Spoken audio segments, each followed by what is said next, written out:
I know the video is called How to Speak English Fast, but do you really need to speak English fast? Let me tell you something. Sometimes we think that native speakers speak fast and this is why they sound so natural. In reality, they don't speak fast.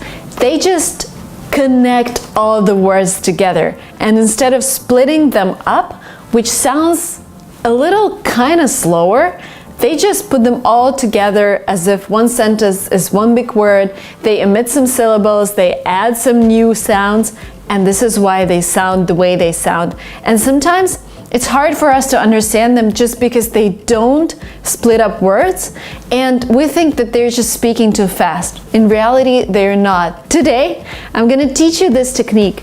I'm gonna teach you how native speakers do it, so you can do it to sound more native, and so that you understand the mechanics behind kind of faster speaking, so you can understand native speakers.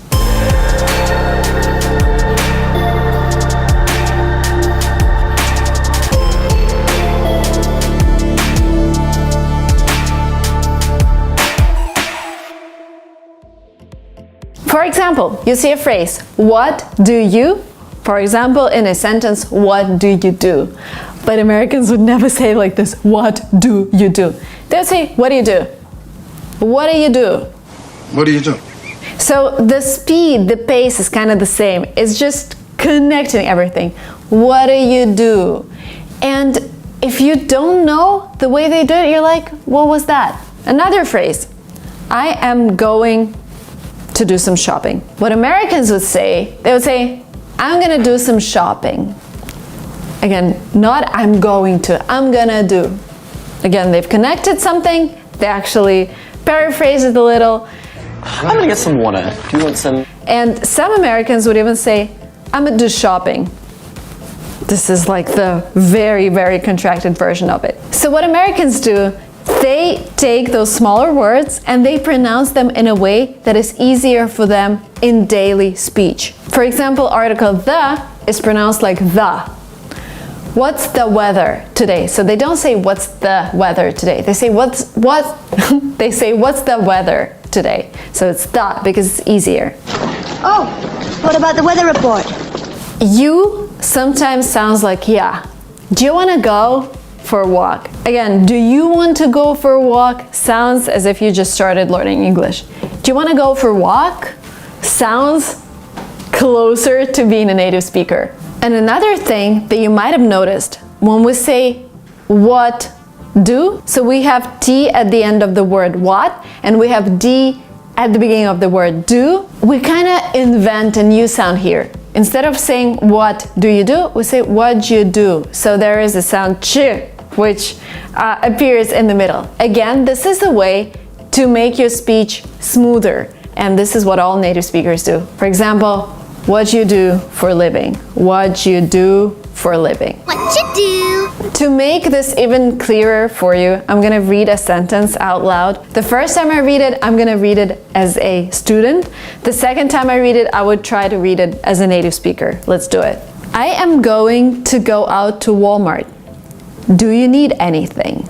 I'm gonna go out to Walmart. Do you need anything? Again, I replaced I'm going to with I'm gonna go to Walmart, and I've connected Walmart with do. We have a word that ends with T and we have a word that begins with D. So I'm gonna go to Walmart. Do you need anything? And there is this ch that appeared in the middle. The next word, a little confusing, I know, especially when you hear this first in a native speaker speech. Something, they say something. I don't know why this appears, it's just the way the language evolves when people speak it, but can you give me something? This is sometimes what native speakers say, which is correct. Don't be confused, it's just the same as something. The next phrase, let me give you something. The Americans would say, let me give you something. So they just omit the letter T and you get let me get you something. Let me give you something. In American English, if you have a letter T in the middle of a word, sometimes you pronounce it as D. Letter, letter. Letter? Because it's faster, because it's smoother. City, you don't say it. City, city. City? It's like DNR, city. Bitter, and it sounds a little British, so in Great Britain they would say still bitter. In American English they would say bitter. Bitter. Let me give you some more examples. Bottle, bottle. Butter, butter. Computer, computer. I can't even say it with the T. Computer, computer, computer. Daughter, daughter. 80, 80. 40, 40. Little, little. Settle, settle. 30, 30. You see, this T converts to D all the time. As you noticed, it's even unnatural for me to say little, 30, just because I'm so used to, inserting D instead of T. This would come automatically, not automatically, automatically to you guys when you practice. This is first the way to speak faster. Second, this is the way to speak more naturally. And third, this is an easier way to understand native speakers because you now know how the mechanics work. Let me know if this was useful for you guys. The homework for you, the task, is write down in comments below what other words have T in the middle and you pronounce them with a D.